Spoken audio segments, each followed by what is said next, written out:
కాబట్టి ప్రియ దేవుని బిడ్డ యేసయ్య నామాన్ని గణపరుద్దాము. బ్రతికిన భూమి మీద ఎన్ని దినములు బ్రతుకుతామో తెలియదు, కానీ బ్రతికినంత కాలము ఆ యేసయ్య నామం గణపరచబడును గాక, స్వార్థ ప్రకటించబడును గాక, అనేకులకు స్వస్థత నొందునుగాక, అనేకులు స్వస్థపడునుగాక, అనేకుల జీవితాల్లో అద్భుతాలు జరుగునుగాక, ఆశ్చర్యకార్యాలు జరుగునుగాక, సూచక్రియలు జరుగునుగాక, మహత్కార్యాలు జరుగునుగాక, గొప్ప కార్యాలు జరుగునుగాక.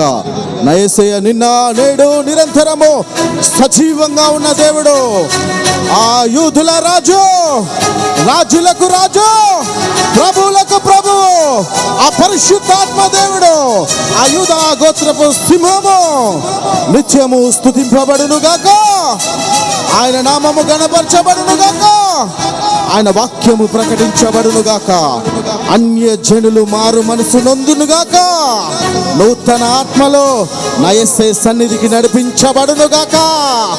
యేసయ్య జీవం కలిగిన దేవుడని అనేకులు మారు మనసు నొందును గాక, సూచక్రియలు జరుగును గాక, ఆ తండ్రి నామము ఘనపరచబడును గాక, బలమైన వాక్యము విత్తబడును గాక, బలమైన వాక్యము నాటబడును గాక, కొండలను పగిలించగలిగినటువంటి ఒక గొప్ప విశ్వాసము ప్రతి బిడ్డలో ఇప్పుడే స్టార్ట్ అవును గాక.